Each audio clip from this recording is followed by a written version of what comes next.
وما منعنا ان نرسل بالآیات، اور ہمیں نہیں روکا اس سے کہ ہم آیات بھیجیں۔ اب وہ مسئلہ چھڑ رہا ہے دوبارہ جو سورہ انعام سے چل رہا ہے کہ یہ نشانی کیوں نہیں دکھاتے، حصے نشانی، کوئی معجزہ۔ یہاں اللہ تعالیٰ فرما رہے ہیں کہ ہم نے اس طرح کے معجزے دکھانے کیوں بند کر دیے۔ وما منعنا، نہیں روکا ہم کو اس سے کہ ان نرسل بالآیات، کہ ہم وہ معجزات دکھائیں، الا ان کذب بها الاولون، اس لیے کہ ہم نے یہ دیکھ لیا کہ پچھلوں نے بھی جھٹلایا ان کو۔ نہ تو سمود کو جو ہم نے ناقہ دی تھی ان کے مطالبے کے اوپر اس پر کوئی ایمان لائے، نہ عیسیٰ کو جو آخری معجزے ہم نے دے دیے، زندہ جانور پیدا کر دینا، گارے سے بنانا، پھونک مارنا اور اڑتا ہوا وہ پرندہ بن جائے، اور مردہ کو کہنا قم باذن اللہ اور وہ کھڑا ہو کے چلنے لگ جائے، اب اس سے آگے کون سا معجزہ ہوگا؟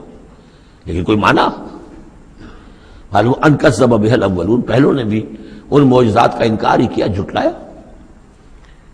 وآتینا ثمود الناقۃ مبصرۃ، ہم نے سمود کو، قوم سمود کو ان کی آنکھیں کھولنے کے لیے ہم نے اونٹنی والی نشانی دکھا دی، فظلموا بها، انہوں نے اس پر بھی ظلم کیا۔